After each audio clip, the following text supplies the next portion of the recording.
Chapter 20. I had forgotten to draw my curtain, which I usually did, and also let down my window blind. The consequence was that when the moon, which was full and bright, for the night was fine, came in her course to that space in the sky opposite my casement, and looked in at me throughout the unveiled blinds, her glorious gaze roused me. Awakening in the dead of night, I opened my eyes on her disk, silver white and crystal clear. It was beautiful, but too solemn. I half rose and stretched my arm to draw the curtain. Good God, what a cry. The night, its silence, its rest was rent in twain by a savage, a sharp, a shrilly sound that ran from end to end of Thornfield Hall. My pulse stopped. My heart stood still. My stretched arm was paralyzed. The cry died and was not renewed. Indeed, whatever being uttered that fearful shriek could not soon repeat it. Not the widest winged condor on the Andes could, twice in succession.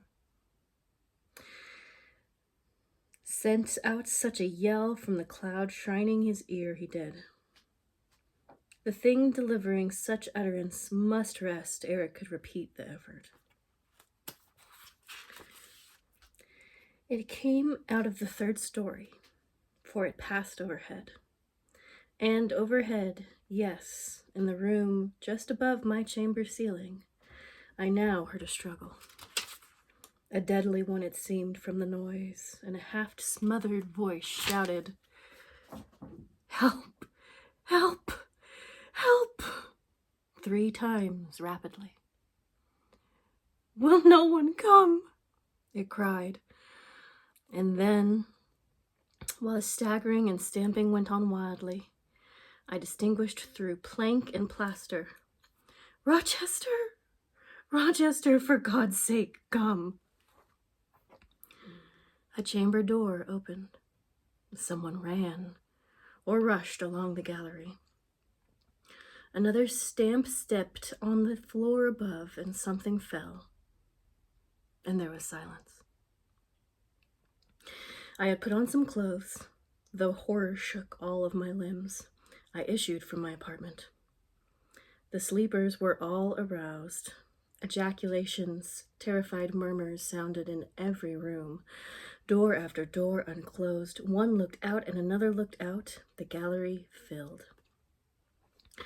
Gentlemen and ladies alike had quitted their beds. And, "Oh, what is it? Who is hurt? What has happened? Fetch a light. Is it fire? Are there robbers? Where shall we run?" was demanded confusedly on all hands. But for the moonlight, they would have been in complete darkness. They ran to and fro. They crowded together. Some sobbed, some stumbled. The confusion was inextricable.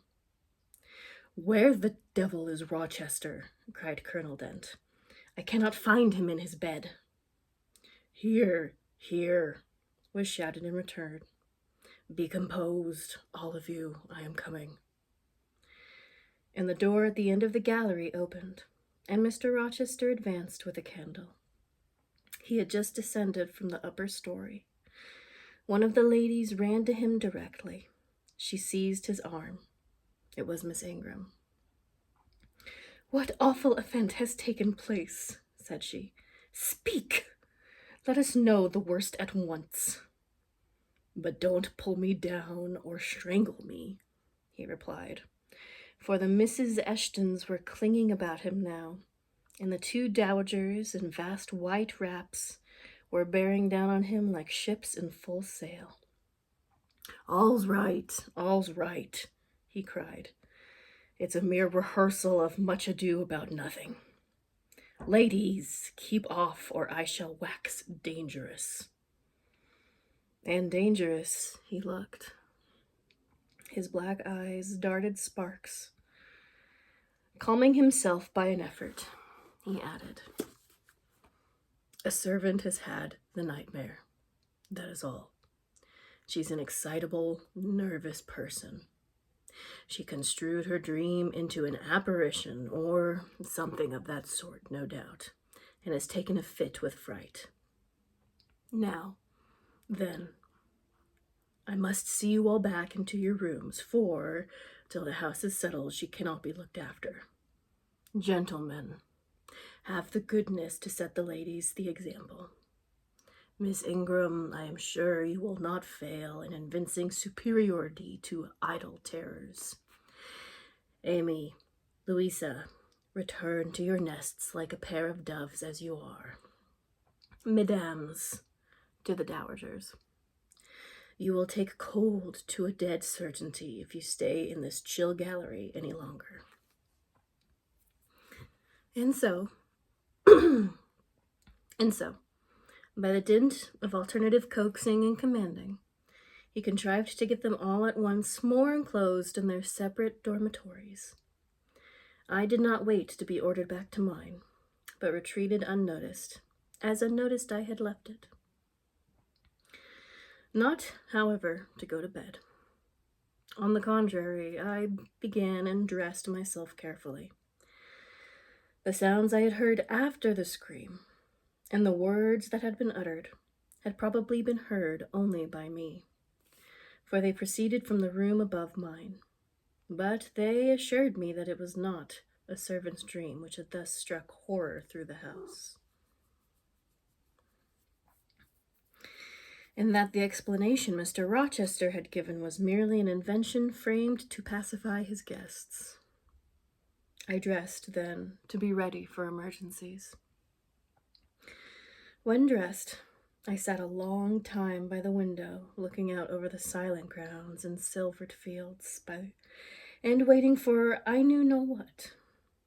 It seemed to me that some event must follow the strange cry, struggle, and call. No. Stillness returned. Each murmur and movement ceased gradually, and in about a half an hour, Thornfield Hall was again as hushed as a desert. It seemed that sleep and night had resumed their empire. Meanwhile, the moon declined. She was about to set. Not liking to sit in the cold and darkness, I thought I would lie down on my bed, just as I was. I left the window and moved with little noise across the carpet. As I stooped to take off my shoes, a cautious hand tapped low at the door. "Am I wanted?" I asked. "Are you up?" asked the voice I expected to hear, viz., my master's.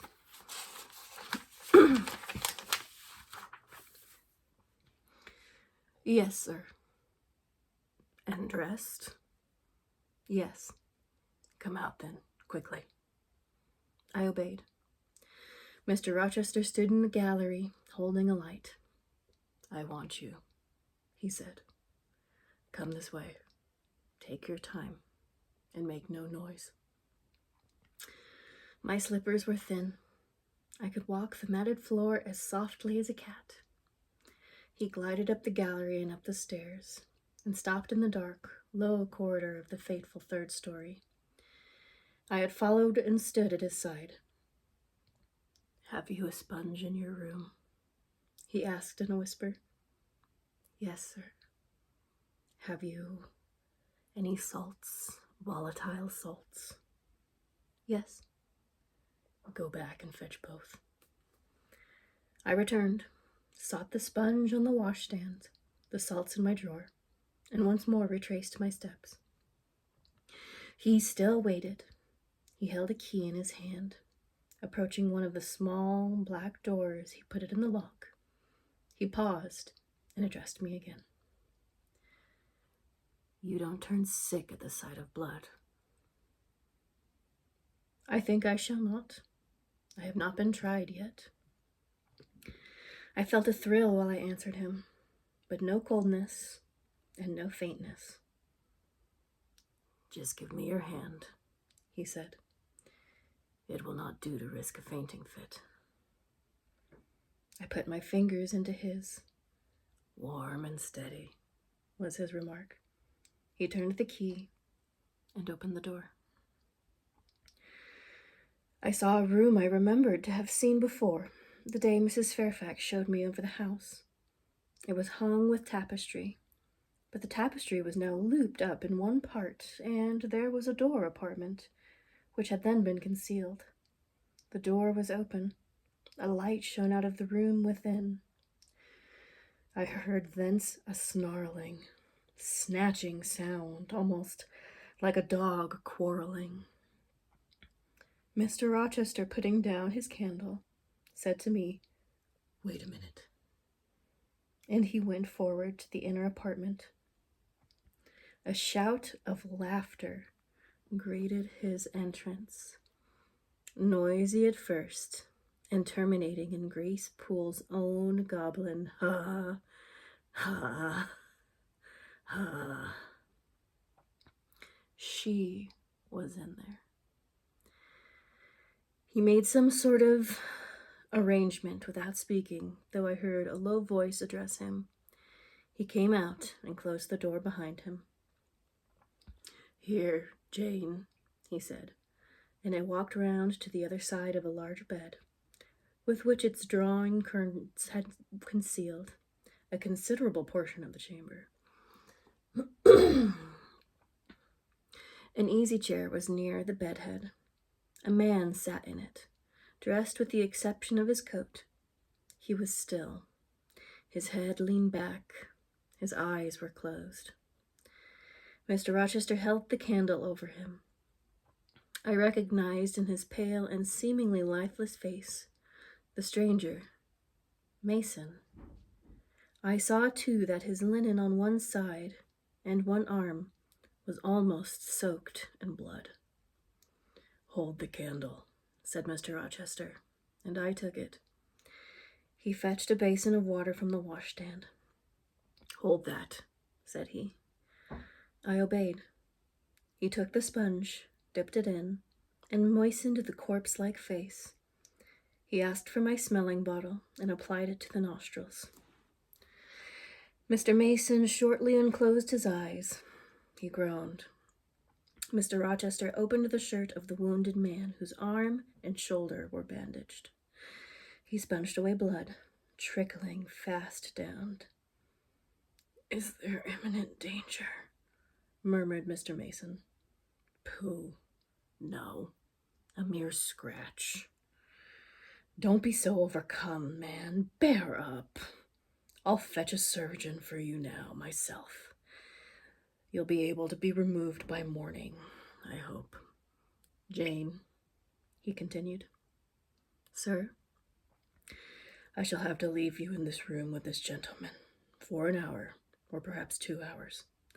You will sponge the blood as I do when it returns. If he feels faint, you will put the glass of water on that stand to his lips, and your salt to his nose. You will not speak to him on any pretext. And Richard, it will be the peril of your life if you speak to her. Open your lips, agitate yourself, and I'll not answer for the consequences." Again, the poor man groaned.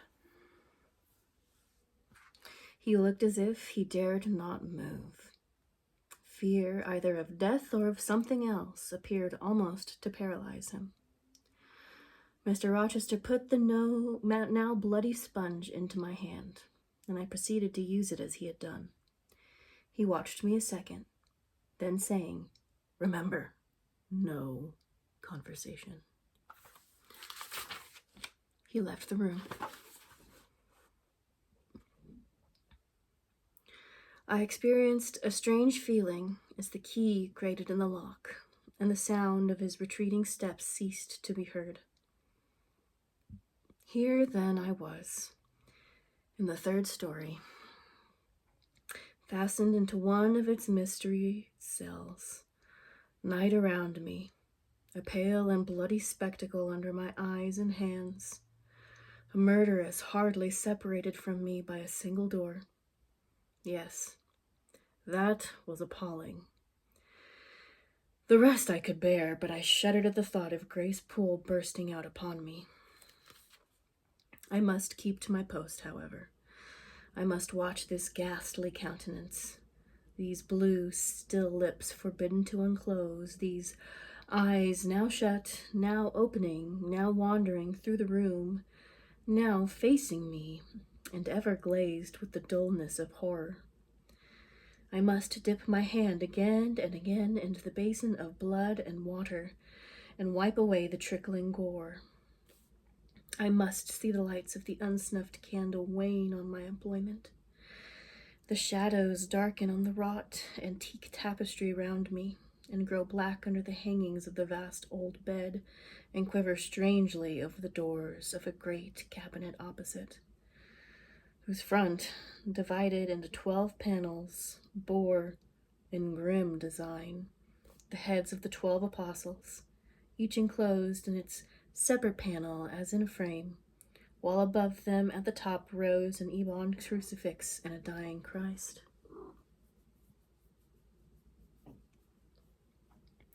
According to the shifting obscurity and flickering gleam hovering here or glanced there, it was now the bearded physician, Luke, that bent his brow. Now St. John's long hair that waved, and anon the devilish face of Judas that grew out of the panel and seemed gathering life and threatening a revelation of the arch-traitor, of Satan himself in his subordinate's form. Amidst all this, I had to listen as well as watch, to listen for the movements of the wild beast or the fiend in the yonder side den. But since Mr. Rochester's visit, it seemed spellbound. All the night I heard but 3 sounds at 3 long intervals: a steep creak, a momentary renewal of the snarling, canine noise, and a deep human groan. Then my own thoughts worried me. What crime was this that lived incarnate in this sequestered mansion, and could neither be expelled nor subdued by the owner? What mystery that broke out now in fire and now in blood in the deadliest hours of night? What creature was it that, masked in an ordinary woman's face and shape, uttered the voice now of a mocking demon, and anon of a carrion-seeking bird of prey? And this man I bent over, this commonplace, quiet stranger, how had he become involved in the web of horror? And why had the fury flown at him? What had made him seek this quarter of the house at an untimely season, when he should have been asleep in bed? I had heard Mr. Rochester assign him an apartment below. What brought him here? And why, now, was he so tame under the violence of treachery done him? Why did he so quietly submit to the concealment Mr. Rochester enforced? Why did Mr. Rochester enforce this concealment? His guest had been outraged. His own life on a former occasion had been hideously plotted against. And both attempts he smothered in secrecy and sank in oblivion. Lastly, I saw Mr. Mason was submissive to Mr. Rochester, that the impetuous will of the latter held complete sway over the inertness of the former. The few words which had passed between them assured me of this. It was evident that in their former influenced by the active energy of the other. When then had arrived Mr. Rochester's dismay when he heard of Mr. Mason's arrival? Why had the mere name of this unresisting individual, whom his word now sufficed to control like a child, fallen on him a few hours since, as a thunderbolt might fall on an oak. Goodness, my foot is really asleep. Please hold. Oh goodness, oh gracious, oh bless my soul.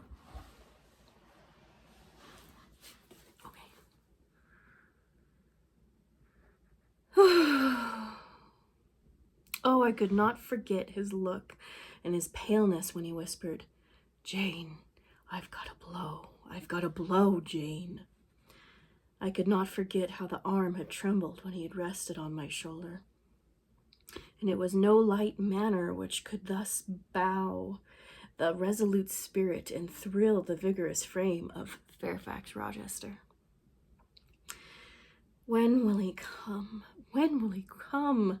I cried inwardly, as the night lingered and lingered, as my bleeding patient drooped, moaned, sickened, and neither day nor aid arrived. I had again and again held the water to Mason's white lips, again and again offered him the stimulating salts. My efforts seemed ineffectual. Either body or mental suffering, or loss of blood, or all three combined, were fast prostrating his strength. He moaned so and looked so weak, wild, and lost. I feared he was dying.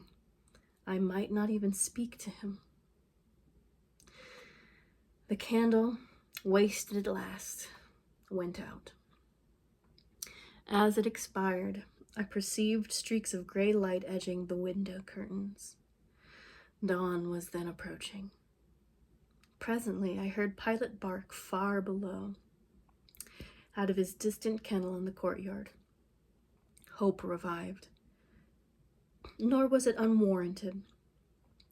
In 5 minutes more, the grating key, the yielding lock, warned me my watch was relieved. It could not have lasted more than 2 hours. Many a week had seemed shorter. Mr. Rochester entered, and with him the surgeon he had been to fetch. "Now, Carter, be on alert," he said to his last. "I give you but half an hour for dressing the wound, fastening the bandages, getting the patient downstairs and all." "But is he fit to move, sir?" "No doubt of it. It is nothing serious. He is nervous. His spirits must be kept up. Come, set to work." Mr. Rochester drew back the thick curtain, drew up the Holland blind, let in all the daylight he could, and I was surprised and cheered to see how far dawn had advanced. What rosy streaks were beginning to brighten the east. Then he approached Mason, whom the surgeon was already handling. "Now, my good fellow, how are you?" he asked. "She's done for me, I fear," was the faint reply. "Not a whit. Courage! This day fortnight you'll hardly be in pain the worst of it. You've lost a little blood, that's all. Carter, assure him there's no danger." "I can do that conscientiously," said Carter, who had now undone the bandages. "Only I wish I could have got here sooner. He would have not bled so much. But how is this? The flesh on the shoulder is torn as well as cut. This wound was not done with a knife. There have been human teeth here." "She bit me," he murmured. "She worried me like a tigress when Rochester got the knife from her." "You should not have yielded. You should have grappled with her at once," said Mr. Rochester. "But under what circumstances? What could I have done?" murmured Mason. "Oh, it was frightful," he added, shuddering. "And I did not expect it. She looked so quiet at first." "I warned you," was his friend's answer. "I said be on your guard when you go near her. Besides, you might have waited till tomorrow and had me with you. It was mere folly to attempt the interview tonight, and alone. I thought I could have done some good. You thought. Yes. It makes me impatient to hear you. But however you have suffered, you are likely to suffer enough for not taking my advice. So I'll say no more. Carter, hurry. The sun will soon rise, and I must have him off. Directly, sir. The shoulder is just bandaged. I must look to his other wound on the other arm. She had her teeth here too, I think. She sucked the blood. She said she'd drain my heart, said Mason. I saw Mr. Rochester shudder. A singularly marked expression of disgust, horror, hatred warped his countenance almost to distortion. But he only said, "Come, be silent, Richard, and never mind her gibberish. Don't repeat it." "I wish I could forget it," was the answer. "You will when you are out of the country, and when you go back to Spanish Town. You may think of her as dead and buried, or rather, you need not think of her at all." "Impossible to forget this night." "It is not impossible. Have some energy, man. You thought you were dead as a herring 2 hours since, and you are all alive and talking now. There. Carter has done with you, or is nearly so. I'll make you decent in a thrice. Jane," he turned to me for the first time since his re-entrance, "take this key. Go down into my bedroom. Walk straight forward into my dressing room. Open the top drawer of the wardrobe and take out a clean shirt and neck handkerchief. Bring them here, and be nimble."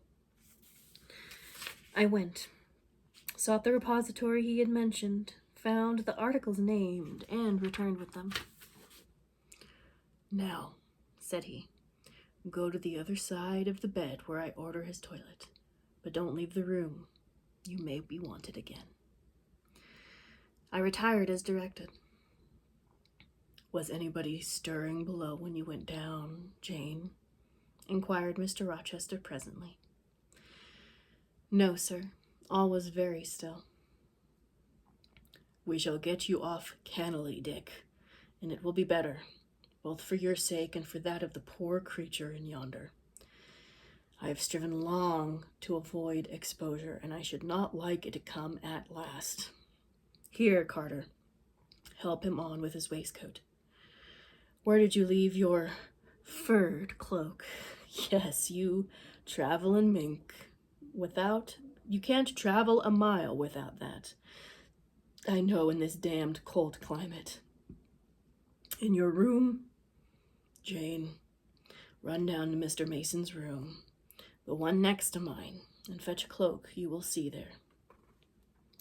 Again I ran, and again returned, bearing an immense mantle lined and edged with fur. "Now, I've another errand for you," said my untiring master. "You must away to my room again. What a mercy you are shod with velvet, Jane. A clod-hopping messenger would never do at this juncture. You must open the middle drawer of my toilet table, take out a little vial and little glass you will find there. Quick!" I flew thither and back, bringing the desired vessels. That's well.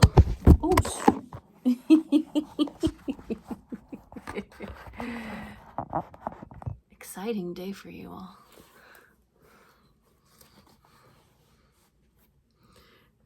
That's well. Now, doctor, I shall take the liberty of administering a dose myself, on my own responsibility. I got this cordial at Rome, of an Italian charlatan, a fellow you would have kicked, Carter, It is not a thing to be used indiscriminately, but it is good upon occasion. And now, for instance, Jane, a little water." He held out the tiny glass, and I half filled it from the water bottle on the washstand. "That will do. Now wet the lip of the vial." I did so. He measured 12 drops of a crimson liquid and presented it to Richard. "Drink, Mason. It will give you the heart you lack for an hour or so." "But will it hurt me? Is it an inflammatory?" "Drink, drink, drink." Mr. Mason obeyed, because it was evidently useless to resist. He was dressed now. He sat, looking pale, but he was no longer gory and sullied. Mr. Rochester let him sit 3 minutes after he had swallowed the liquid, and then took his arm. "Now I am sure you can stand on your feet," he said. "Try." The patient rose. "Carter, take him under the other shoulder. Be of good cheer, Richard. Step out. That's it." "I do feel better," remarked Mr. Mason. "I am sure you do. Now, Jane, trip on before us away to the back stairs. Unbolt the side passage door, and tell the driver of the post-chaise you will see in the yard, or just outside, for I told him not to drive his rattling wheels over the pavement, to be ready. We are coming. And Jane, if anyone is about, come to the foot of the stairs and hem." It was by this time 5:30, and the sun was on the point of rising, but I found the kitchen still dark and silent. The side passage door was fastened. I opened it with as little noise as possible.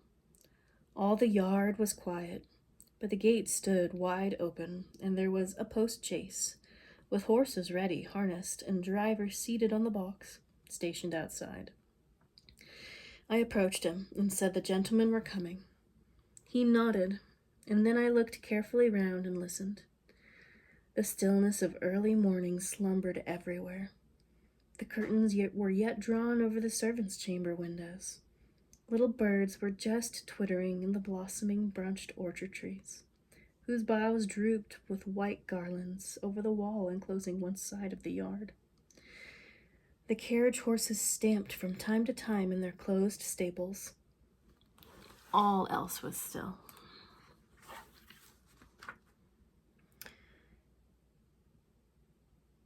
The gentleman now appeared. Mason, supported by Mr. Rochester and the surgeon, seemed not to walk with tolerable ease. They assisted him into the chaise. Carter followed. "Take care of him," said Mr. Rochester to the latter, "and keep him at your house till he is quite well. I shall ride over in a day or two to see how he gets on.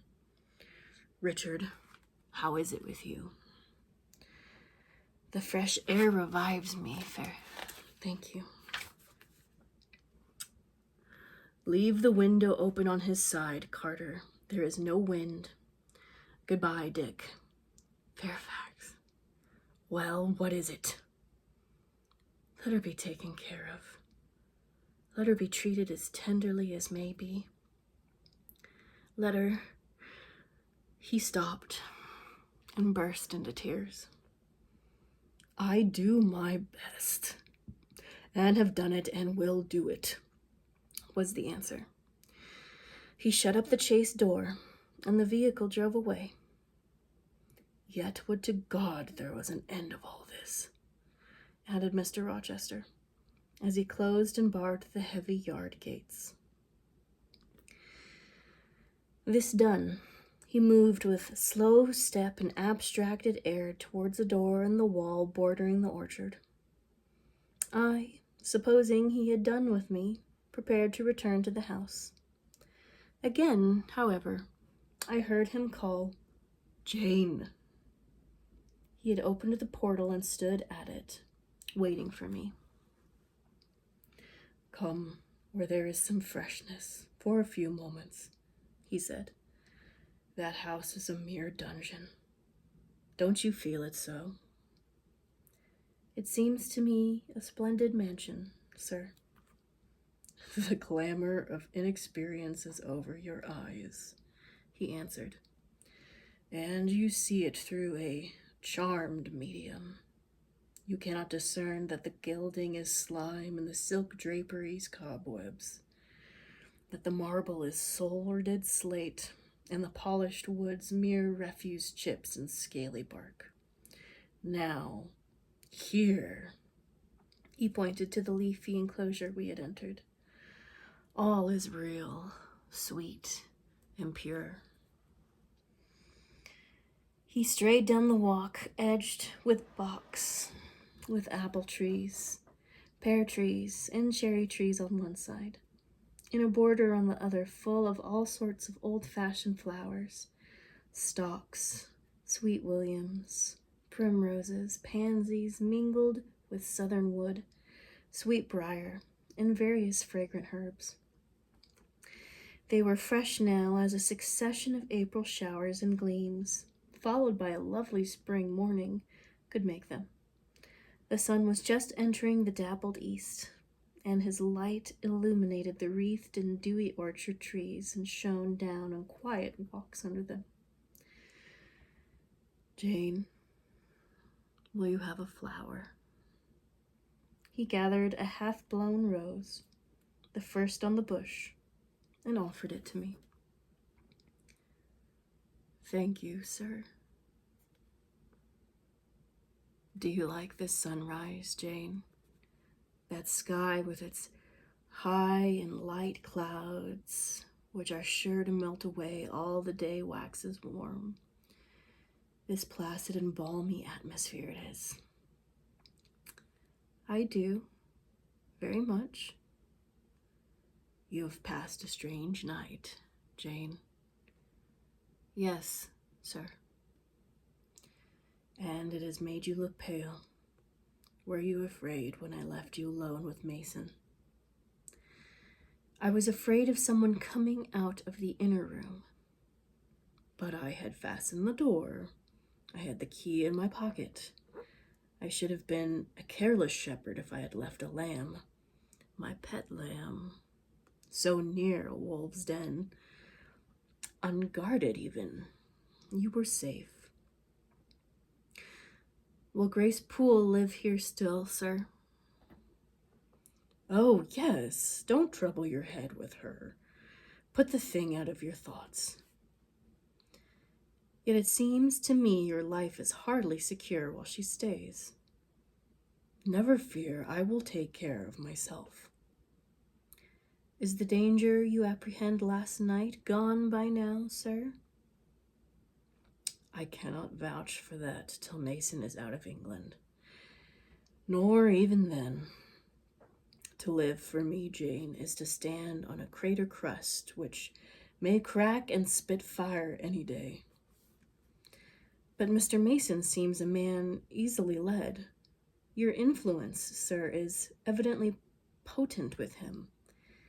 He will never set you at defiance or willfully injure you." "Oh, no. Mason will not defy me. Knowing it, will he hurt me, but unintentionally he might in a moment, by one careless word, deprive me, if not of life, yet forever of happiness." "Tell him to be cautious, sir. Let him know what you fear, and show him how to avert the danger." He laughed sardonically, hastily took my hand, and hastily threw it from him. "If I could do that, simpleton, where would the danger be? Annihilated in a moment. Ever since I have known Mason, I have only had to say to him, 'Do that,' and the thing has been done. But I cannot give him orders in this case. I cannot say, 'Beware of harming me, Richard,' for it is imperative that I should keep him ignorant that harm to me is possible. Now you look puzzled, and I will puzzle you further.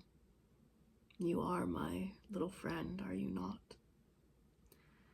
I like to serve you, sir, and to obey you in all that is right. Precisely. I see you do. I see genuine contentment in your gait and mien, your eyes and face when you are helping me and pleasing me, working for me and with me. And as your characteristically says, all that is right. For if I bid you to do what you thought wrong, there would be no light-footed running, no neat-handed alacrity, no lively glance and animated complexion. My friend would then turn to me, quiet and pale, and would say, "No, sir, that is impossible. I cannot do it because it is wrong," and would become immutable as a fixed star. Well, you too have power over me, and may injure me yet. I dare not show you where I am vulnerable, lest faithful and friendly as you are, you should transfix me at once. If you have no more to fear from Mr. Mason than you have from me, sir, you are very safe. God grant it may be so. Here, Jane, is an arbor. Sit down. The arbor was an arch in the wall, lined with ivy. It contained a rustic seat. Mr. Rochester took it, leaving room, however, for me, but I stood before him. "Sit," he said. "The bench is long enough for two. You don't hesitate to take a place at my side, do you? Is that wrong, Jane?" I answered him by assuming it. To refuse would, I felt, have been unwise. "Now, my little friend, while the sun drinks the dew, while all the flowers in this old garden awake and expand, and the birds fetch their young ones' breakfasts out of the cornfield, and the early bees do their first spell of work, I'll put a case to you which you must endeavor to support on your own. But first, look at me, and tell me you are at ease, and not fearing that I err in detaining you, or that you err in staying." "No, sir, I am content." "Well then, Jane, call to aid your fancy.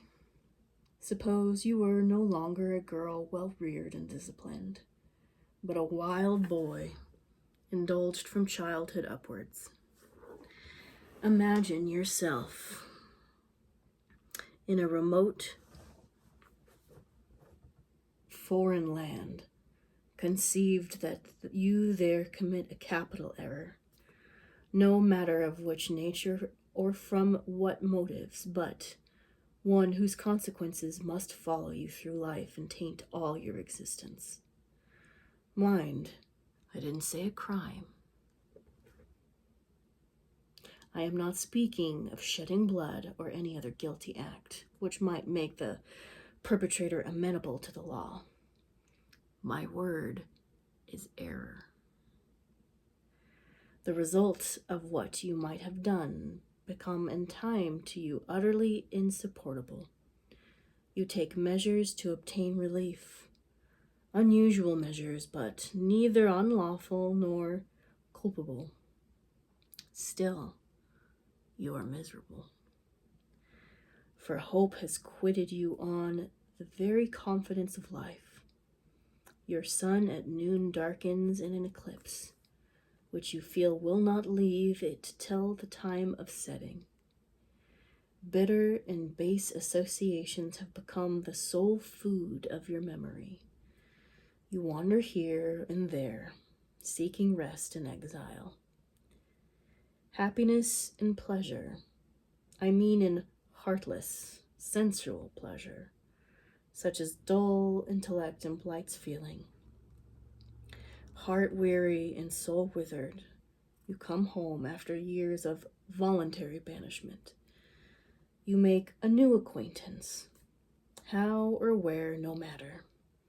You find in this stranger much of the good and bright qualities which you have sought for 20 years and never before encountered. And they are all fresh, lively, without soil, without taint. Such society revives, regenerates.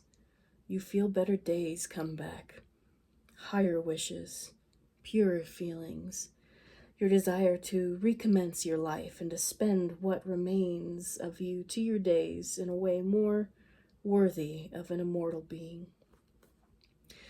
To attain this end, you are justified in overleaping an obstacle of custom, a mere conventional impediment, which neither your conscience sanctifies nor your judgment approves.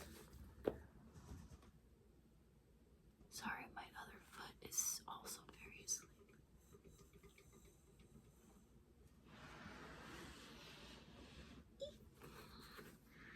This is a man that doesn't know how to talk about his feelings. Nothing changes in 200 years. All right. He paused for an answer. And what was I to say? Oh, for some good spirit to suggest a judicious and satisfactory response.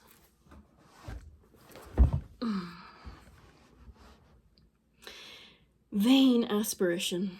The west wind whispered in the ivy round me, but no gentle Ariel borrowed its breath as the medium of speech. The birds sang in the treetops, but their song, however sweet, was inarticulable. Again, Mr. Rochester prompted his query.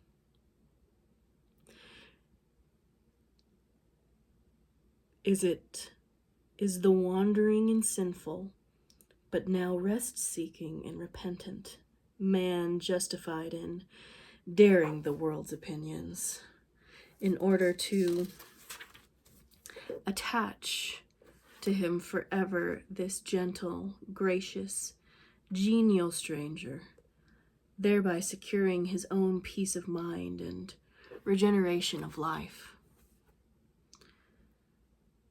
Sir, I answered, a wanderer's repose or a sinner's reformation should never depend on a fellow creature. Men and women die. Philosophers falter in wisdom and Christians in goodness. If anyone you know has suffered and erred, let him look higher than his equals to strength and a merit and solace to heal. But the instrument, God who does the work ordains the instrument.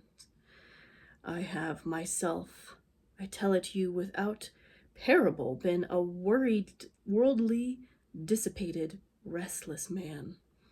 And I believe I have found the instrument for my cure in... He paused. The birds went on caroling. The leaves lightly rustled. I almost wondered they did not check their songs and whispers to catch the suspended revelation. But they would have had to wait many minutes. So long was the silence protracted. At last I looked upon the tardy speaker. He was looking eagerly at me. Little friend, said he, in quite a changed tone, while his face changed too, losing all its softness and gravity, and becoming harsh and sarcastic. You have noticed my tender penchant for Miss Ingram. Don't you think if I married her, she would regenerate me with a vengeance. He got up instantly, went quite to the other end of the walk, and when he came back, he was humming a tune. "Jane, Jane," said he, stopping before me.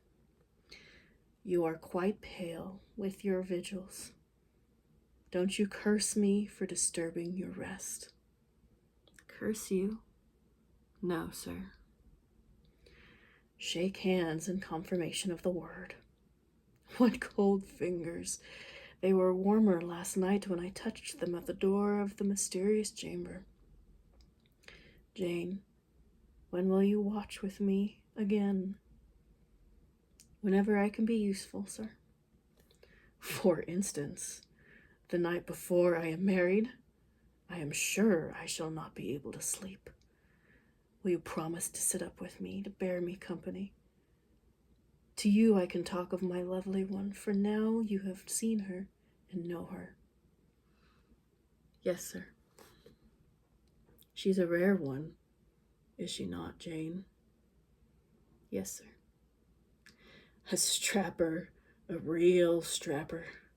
Jane, big, brown, and buxom, with hair just like all the ladies of Carthage must have had. Bless me, there's Dent and Lynn in the stables. Go in by the shrubbery, through that wicket." As I went one way, he went another, and I heard him in the yard saying cheerfully, "Mason got the start on you all this morning. He was gone before sunrise. I rose at 4 to see him off."